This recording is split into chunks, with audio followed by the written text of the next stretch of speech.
A quick questionnaire before we start this review. Do you like video games? Do you like fantasy worlds?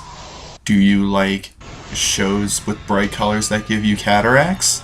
If you answered yes to the following questions, then grab some popcorn, grab a seat, and enjoy my review. If you didn't answer yes to the following questions, then, I don't really know why you're here, but feel free to grab some popcorn and take a seat and enjoy this review. No Game, No Life, 4 words that can pretty much sum up my entire life, follows the story of Sora and his little sister Shiro. These two are basically shut-ins who spent most of their time playing video games and became urban legends all over the internet. One day they get summoned to an alternate world called Disboard by a boy named Ted who claims to be God. This world, however, prohibits war and declares that everything must be decided by games, even national borders and political issues that are mostly talked about in this show.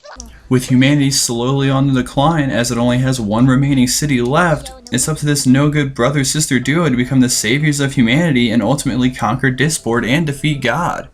Now, unless you're completely blind, the first thing you'll more than likely notice when starting the show is the vibrant and bright neon colors that are appealing to the eyes. The scenery overall pertains to the fantasy world aura that No Game No Life tries to portray. Look at it. Look at this. Look at that. Just beautiful bright colors that just blind you to death. Another thing that I noticed when watching the show is that even though they are unrealistic, the characters in No Game No Life are all easily lovable. Character development, however, is another story, as there isn't much development for Sora or Shiro, but more on sub-main characters. Supporting characters are all unique due to the fact that there are 16 races and each one differentiates greatly with their characteristics and traits. Characters all in all do an amazing job establishing their predefined roles.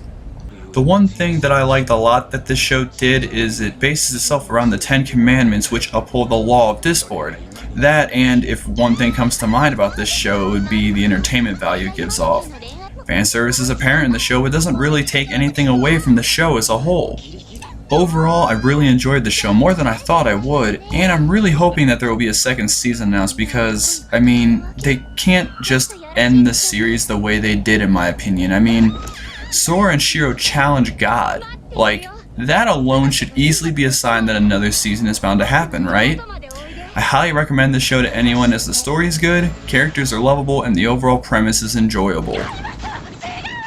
何と戦ってるんだ？多分自分と。